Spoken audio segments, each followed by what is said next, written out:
Hello, you awesome people, and happy Friday the 13th. I'm Julian Lowenthal, and today we're going to be doing a one-take movie review for the recent Netflix comedy, Incoming. All right, well, Incoming, little O, it's time to do a review. So, we're going to get right into it. But first, let me just say it was very embarrassing that yesterday I forgot what day it was and called yesterday Wednesday when it was Thursday. Thank you for calling me out, Savannah. And clearly, I know what day today is. Friday the 13th. So let's just dive into it. All right, so Incoming. So Netflix new comedy. I would say it's very derivative of like I would say the early 2000s and late 90s type comedy vibe, or it tries to be at least. So think about American Pie, the franchise, but like at its peak. And then think about Superbad, all right? Clearly influenced. And then think about like little side teen movies, like the whole John Hughes side of things, the Breakfast Club type of things. And then mix a little bit of the not another teen movie vibe. All right, so let's put all that into this pot and just see what gets brewed. And before we get into the critical review, which by the way, spoilers ahead, let me just first say the positives. And before even saying the positives, what's the movie about? Well, Incoming, which holds a solid 5.8 review on IMDb, is about a group of teenagers that in much more modern day terms, and they sugarcoat it, are trying to get laid in high school, but they don't write it like that. It's like a bunch of adolescents are awkwardly trying to struggle through high school. Translations, they're trying to get laid in very non-conventional ways. So it's literally about a main character who has a sister that just got a nose job that gets brought up a lot. And he is literally with a group of kind of misfit friends that all want to go, meet the girls of their dreams. And very cliche, you have these kind of dorky, nerdy, geeky type characters that want to get the really popular girls. The main character is interested in his sister's friend, Bailey, I believe her name is. And the whole movie's he's actively pursuing her. Spoiler alert. She's also interested in him and is the one that makes the first move. But before we get there, let me also just say, then you have his three friends, which clearly one of them is kind of like meant to be the Jonah Hill character from Superbad, or even think about Project X, and you have that Costa, that jerk character. Well, they have that. Or the Stifler in the American Pie franchise. They try that. They literally off the cusp come in with this character who insults his friends and then immediately is like the simp of the group. Very bizarre dynamic, but it's literally this group of friends all trying to do their part to get laid. Spoiler alert, none of them get laid, but one of them is actively now, pursuing this girl that clearly likes him, and I'm going to get into the problems with that and the positives with that momentarily, but it's the whole journey of that. Now, let's talk about what's good. First of all, there's some, good moments in it, but overall, let me just say congratulations for any film that just gets completed. Huge accomplishment, regardless of how garbage it is or how great it is or wherever it stands in the scale. You made a movie. Be proud. Congratulations. 2, I will say there was some, good performances. The main character, played by, got my handy dandy note card here, played by Mason Thames, who was in the phone call, Black Phone, for that horror film. Don't know didn't see it. That's a different story. But anyways, he was good, main character. Thankfully, you got the main character, even though he played the nerdy character, very nerdy, very soft-spoken. It worked. Main character. I followed him.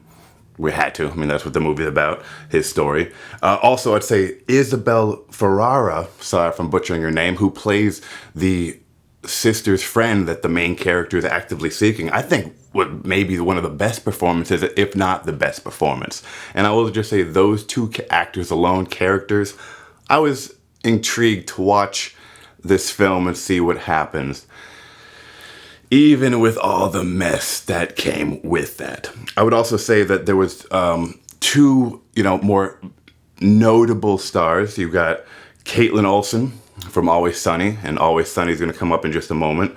And you got Bobby Cannavale, who has been clearly in a bunch of stuff from that Bill Burr film to a few others in recent times. So clearly he seems to be working a good amount. Congratulations, Bobby. But I'm going to just say those two roles stand out.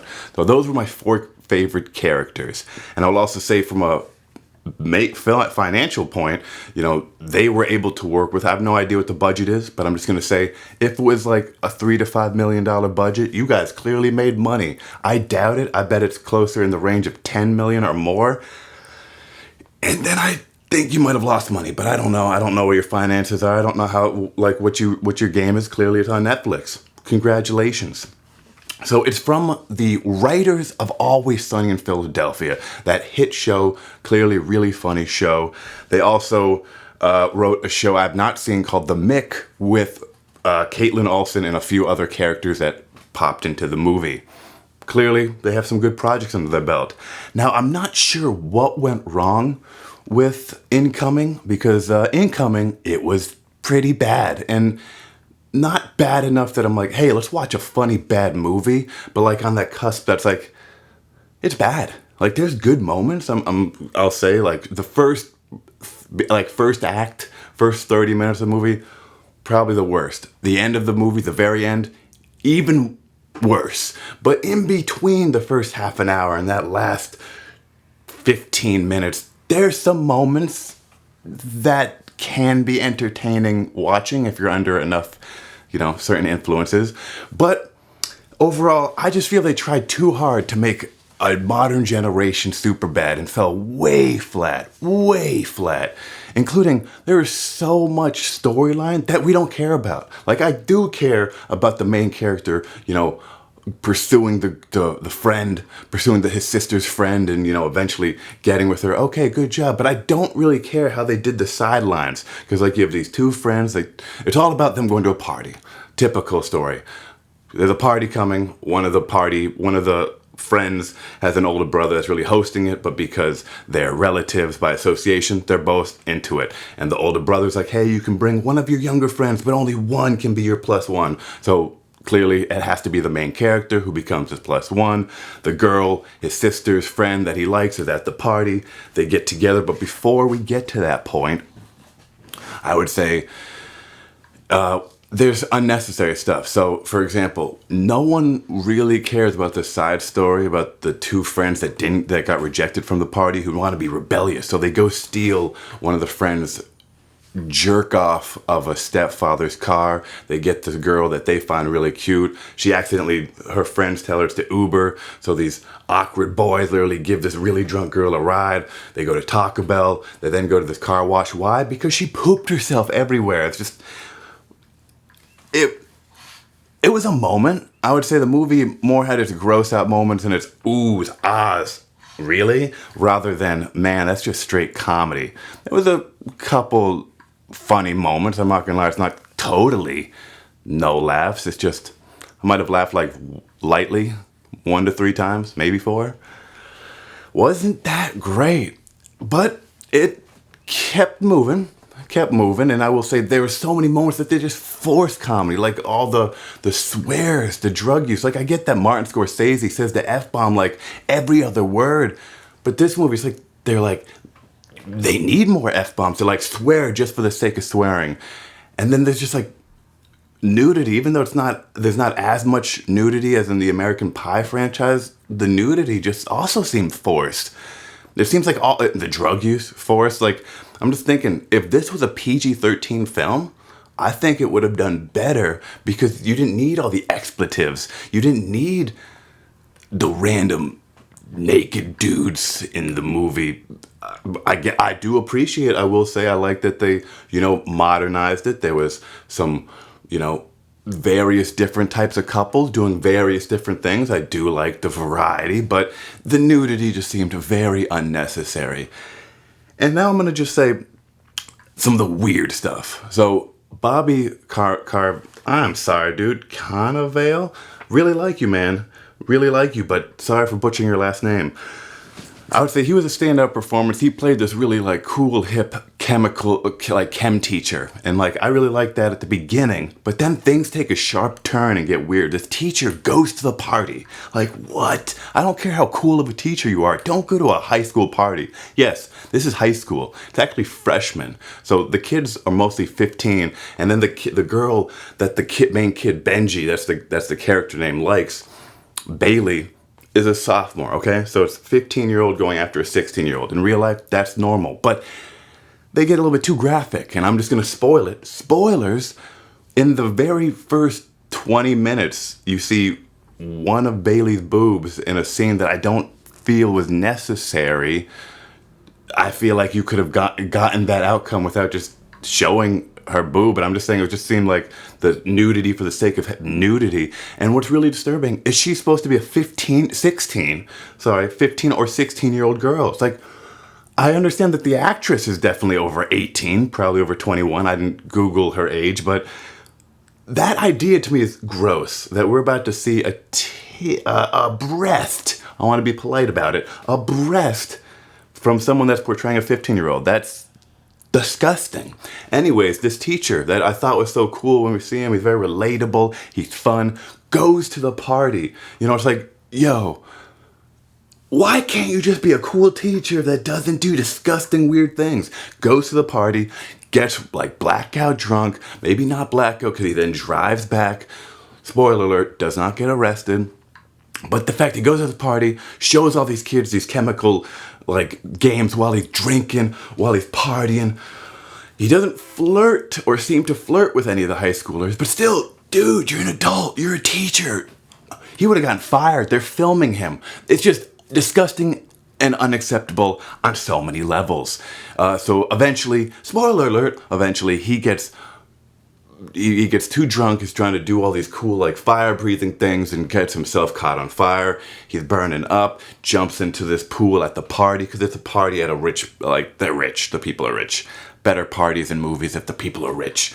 And so I'd say he literally jumps into the water and then basically there's this cattle prod that hits the water and shocks it. And I feel like that would either really hurt you or kill you. Spoiler alert, he didn't die, but I could not forgive that. There's never like any repercussions for the fact that he was drinking and partying at a high school party with freshmen, seniors, sophomores, and juniors. It's like, dude, no. I will go back to a positive. I think it was very smart that Caitlin Olsen, one of the stars of Always Sunny, they're like, hey, we have a limited budget, so we're going to shoot 2 scenes with you. Do it one day. Very smart. You know, get a bankable star. Film them in one day, film them out one day. Bobby, I'm gonna guess that was like more of a 3.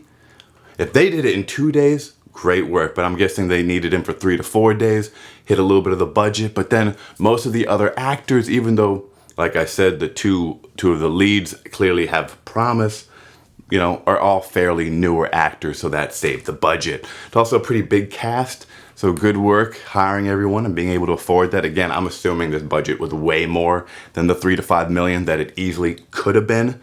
But hey, it is what it is. It is a film.